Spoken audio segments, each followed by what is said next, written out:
Assalamualaikum warahmatullahi wabarakatuh. The honorable jury on the selection of outstanding students in 2024.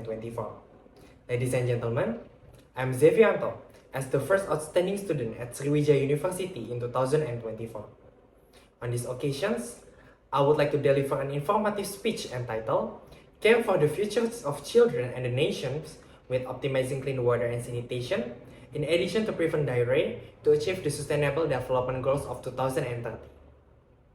First of all, what do you think about the people around you, even the children, use a dirty water to their daily activities, such as to wash dishes, taking a bath, and also doing defecation in the river? Yeah, I think we have some perceptions. I think that these cases are still occur even in big city like Jakarta. It's so sad, right, to see that people? According to this case, in this speech, I want to discuss about first, prevalence of diarrhea because of poor access to clean water and sanitation. The secondly is how to solve the problem, and the third is what should we do. First of all, diarrhea is a disease that's still public health problem until now. Do you know? According to the World Health Organization's or WHO report in 2017, diarrhea is the second cause of death in children under 5 years of age, with an incidence of 760,000 in the world every year. In Indonesia, cases of diarrhea in children are the first cause of death in children, followed by pneumonia. Diarrhea is caused by some bacterial, viral, and parasitic organisms and leading to death because of malnutrition conditions.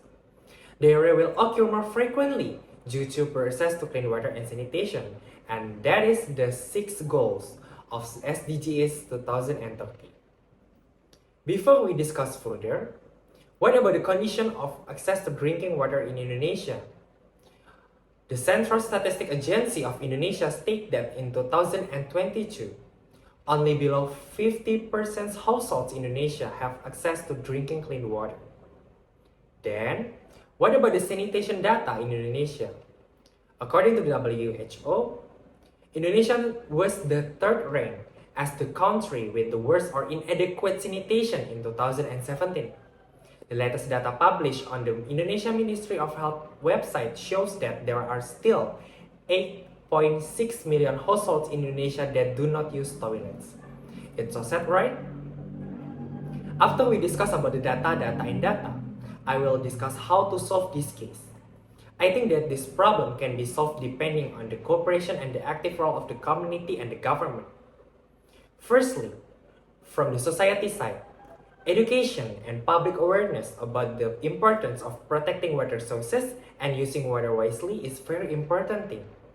We, as students, can play a role in taking part in volunteer activities related to educating rural areas about how to reduce water pollution, save water, and maintain clean and healthy living habits to maintain sanitation.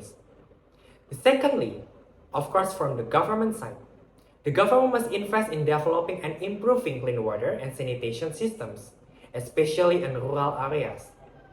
Not only that, the government must monitor water quality, effective waste management, and support the conservation of water resources.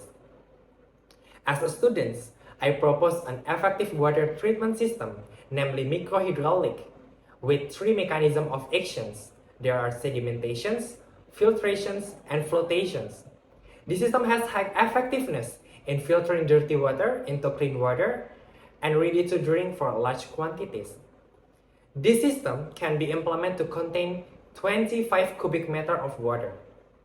And then, I think this system can be applied on each rural areas so that access to clean water is adequate.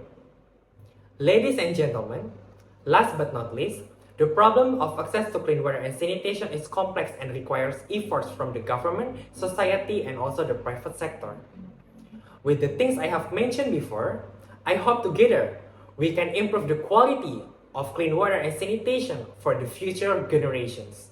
Healthier children, better nations. Thank you for your attention. Wassalamualaikum warahmatullahi wabarakatuh.